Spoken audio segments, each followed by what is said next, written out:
Hai semuanya, jadi video kali ini aku pengen lanjut ngebahas soal OSNP Ekonomi tahun 2024 dari nomor 21 sampai nomor 30. Dan tanpa lama lagi, kita langsung mulai aja ke videonya. Oke, jadi di video kali ini kita bakal bahas dari soal nomor 21 sampai nomor 30. Kita mulai dari soal nomor 21 dulu. Jika kita menjumpai lebih banyak iklan untuk Konimax, obat yang dijual bebas daripada untuk mesin bor Kenmaster, kita dapat menyimpulkan bahwa bla bla bla. Nah, kan jenis pasar itu kan ada 4 kan yang kita tahu. Pasar persaingan sempurna, monopolistik, oligopoli, sama monopoli. Pasar yang biasa gunain advertising itu merupakan pasar yang biasanya barangnya itu tuh terdiferensiasi atau barangnya tuh unik. Yang pakai iklan atau advertising, biasanya yang barangnya itu terdiferensiasi atau unik. Sedangkan kalau misal pasar dengan barang yang homogen, contohnya kayak pasar persaingan sempurna, dia nggak akan gunain iklan. Kenapa? Ya kalau misalnya ada satu perusahaan nih di pasar persaingan sempurna pakai iklan, berarti kan dia ngiklanin produknya supaya dibeli lebih banyak masyarakat dong.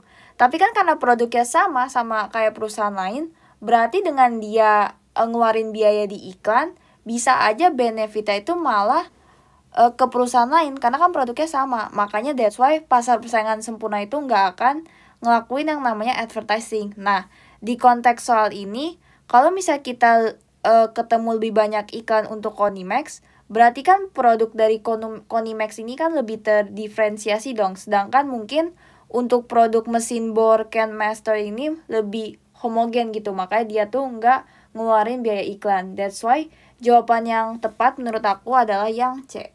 Itu. Nah, sekarang kita lanjut ke nomor 22. Untuk nomor 22 sendiri, sebetulnya ini tuh pengetahuan umum, dan aku saranin kalian baca sendiri tentang financial crisis 2008, dan sebetulnya aku juga udah bahas ini lumayan lengkap.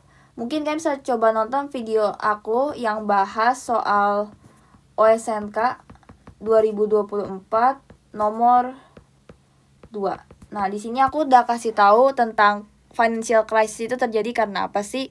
Dan intinya kalau misalkan udah baca tentang financial crisis 2008, hal-hal yang gak dilakuin sama USA, yaitu yang B, Americans were saving too much. Karena pada dasarnya Americans itu justru malahan savingnya very little. Gitu ya buat nomor 22. Jadi aku saranin kalian tuh coba search sendiri atau mungkin nonton video aku yang bahas soal OSNK 2024 nomor 2, oke? Oke, kita lanjut ke nomor 23. Nah, nomor 23 ini tuh, if George Washington had set aside $1 in a trust fund earning 8%, the average rate of return of stock over the past 200 years for his heirs on the first day of his presidency in 1798, his heirs in 2019 will have blah blah blah blah.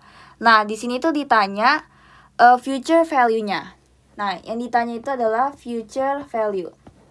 Nah, rumus dari future value itu apa sih? Rumusnya itu kan present value dikali 1 ditambah R pangkat T. Nah, untuk present value-nya sendiri, kita tuh tahu, yaitu $1. Nih, $1 dari soal.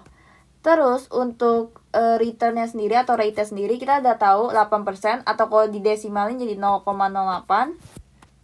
Lalu untuk time-nya sendiri kan tinggal ngurangin aja 2019 dikurangin tahun 1789 yang berarti sekitar 230 tahun. Nah, kalian udah dapetin semua info ini kan tinggal masukin aja ke dalam rumus ya. Berarti kalau aku masukin kan 1 dikali 1 ditambah 0,08 kan 1,08, T-nya itu 230. Ini kalau kalian hitung pakai kalkulator bakal dapet sekitar 49 juta. Jadi jawaban yang benar adalah yang E gitu. Oke, sekarang kita lanjut ke nomor 24. Nomor 24, a college student buys a 1,500 laptop using a credit card that charge 15%. The student goes through 4 years of college and wait an additional year in his new job before paying off the debt. How much is the cost of laptop by this time approximately? Oke, jadi untuk soal ini kita juga ditanya future value-nya, dan rumusnya kan tadi present value dikali 1 tambah R pangkat T. Nah, kita cari tahu dulu. Present value-nya kan kita tahu nih, $1.500. Terus rate-nya sendiri kita tahu 15%, atau kalau dalam desimal 0,15. Terus time-nya sendiri itu kan dibilang 4 years of college ditambah additional 1 tahun di pekerjaan baru dia sebelum dia bayar utangnya. Berarti kan 4 tambah 1 tahun kan berarti 5 tahun gitu. Nah, kalau kita udah punya semua infonya, kita tinggal masukin aja ke rumusnya. Berarti 1.500 dikali 1 ditambah 0,15 kan 1,15 dipangkatin 5. Kalau kita hitung pakai kalkulator, kita bakal dapat hasilnya sekitar 3.000. Oke, jadi jawaban yang tepat untuk nomor 24 adalah E. Oke, sekarang kita lanjut ke nomor 25. Nah, buat nomor 25 sendiri, sebetulnya ada 4 ya determinant of asset demand, yaitu ada wealth, expected return, risk, sama liquidity.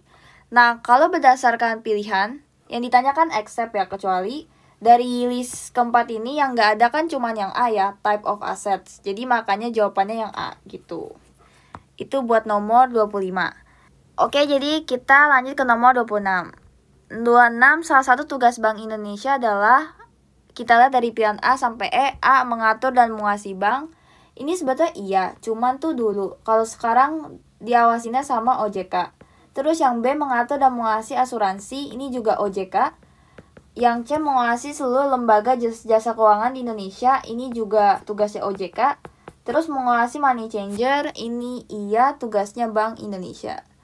Terus kalau yang E, mencetak uang kertas. Sebetulnya tuh uang kertas tuh dicetaknya bukan sama Bank Indonesia, tapi sama Perum Peruri. Cuman emang dikasih perintahnya tuh sama Bank Indonesia. Cuman tuh bukan Bank Indonesia yang ngecetak gitu ya guys. Maka jawabannya yang D. Terus nomor 27. Kita baca sama-sama ya. Dengan karakteristik sistem keuangan yang bersifat interconnectedness, institusi yang bersifat too big to fail, and common risk factor, dapat disimpulkan bahwa dalam rangka menjaga stabilitas sistem keuangan, diperlukan suatu pendekatan pengaturan dan pengawasan yang lebih bersifat agregat, berorientasi pada sistem dan memandang semua elemen dalam sistem keuangan sebagai satu kesatuan yang saling terkait, satu dengan yang lain, serta mengerti dan waspada akan adanya potensi risiko sistemik. Pendekatan ini dapat diakomodasi oleh kebijakan bla bla bla. Nah, dari sini tuh sebetulnya kata kuncinya menurutku adalah bersifat agregat. Agregat itu kan istilah tuh kayak menjumlahkan seluruh sebagai satu kesatuan. Nah, kalau ada kata agregat itu kan pasti kita ngomongin tentang hal yang sifatnya makro. Maka that's why dalam konteks ini jawabannya adalah yang B, makroprudensial. Sedangkan kalau mikroprudensial itu tuh sifatnya lebih ke arah satu individu gitu. Maka jawabannya bukan A.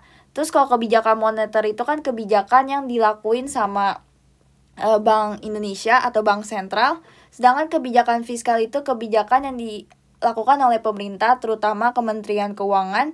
Maka jawaban yang paling tepat adalah yang B. Oke, selanjutnya kita ke nomor 28.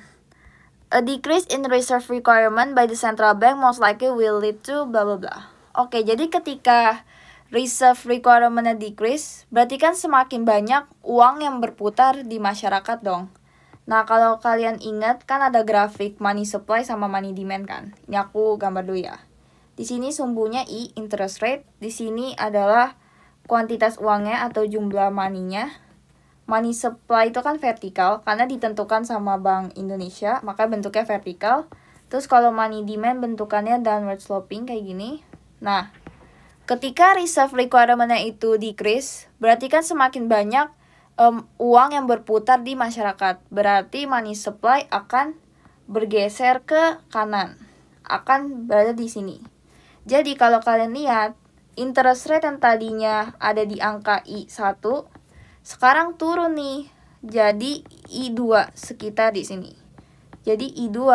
Nah, kalau kalian lihat, berarti kan suku bunga kan semakin kecil kan. Ketika suku bunga semakin kecil, berarti cost untuk meminjam atau cost of borrowing semakin mengecil juga dong. Berarti kan bakal bikin orang-orang pada seneng buat ngeborrow karena biaya interest rate untuk borrow itu kecil.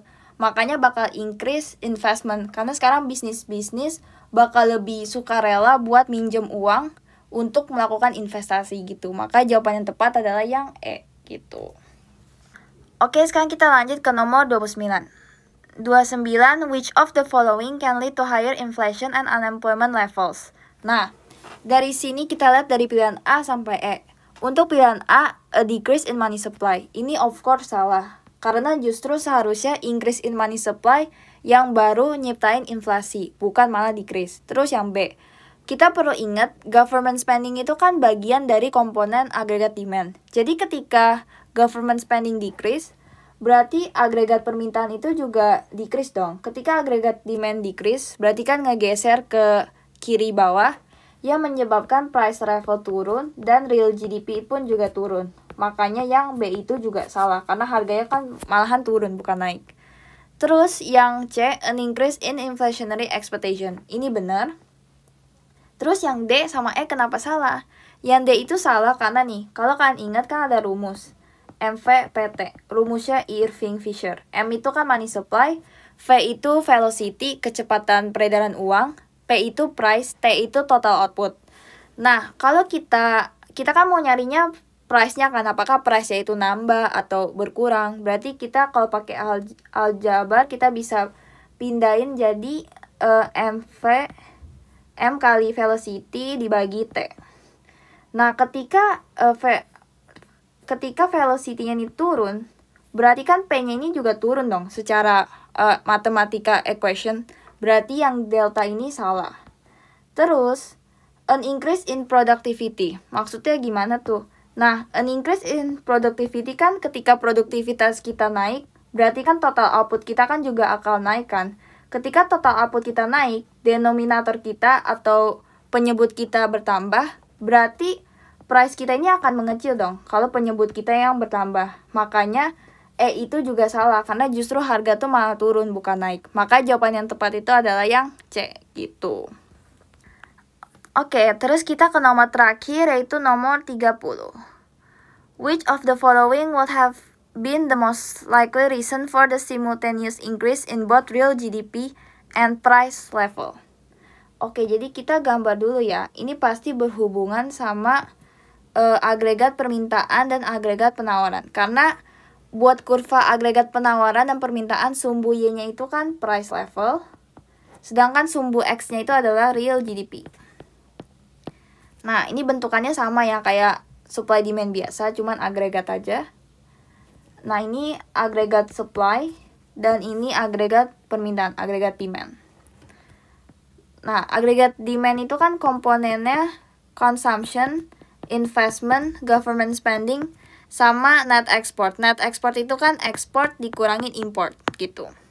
Nah, kita lihat ketika real GDP dan price level naik, berarti seharusnya yang berpengaruh itu adalah dari AD dong. Karena ketika AD ngegeser ke kanan atau shifting to the right, itu kan price level dan real GDP akan sama-sama naik gitu dua-duanya. Ini P2, ini jadi Y2. Terus ini tadi titik awalnya kan di Y1 sama di P1. Nah, jadi kita dari pilihan A sama E, kita lihat nih mana yang menyebabkan agregat demand itu shifting to the right. Kalau kita lihat dari pilihan A sama E, jawaban yang benar adalah yang A. Karena kan seperti yang aku bilang, ekspor itu kan salah satu komponen dari agregat demand. Jadi ketika ekspor naik, of course agregat demand juga akan naik, yang berarti agregat demand bakal shifting ke kanan gitu ya. Maka jawaban yang tepat adalah yang A, gitu. Jadi itu dia buat pembahasan soal nomor 21 sampai nomor 30. Oke, itu dia buat pembahasan soal OSNP Ekonomi tahun 2024 dari nomor 21 sampai nomor 30. Kalau misalnya ada hal yang kurang jelas atau ada pertanyaan lebih lanjut buat aku, kalian bisa coba hubungi aku di sosial media aku di sini. And yeah, I think that's all for this video. Thank you guys yang udah nonton sampai akhir, and I'll see you guys in the next part. Bye-bye semuanya!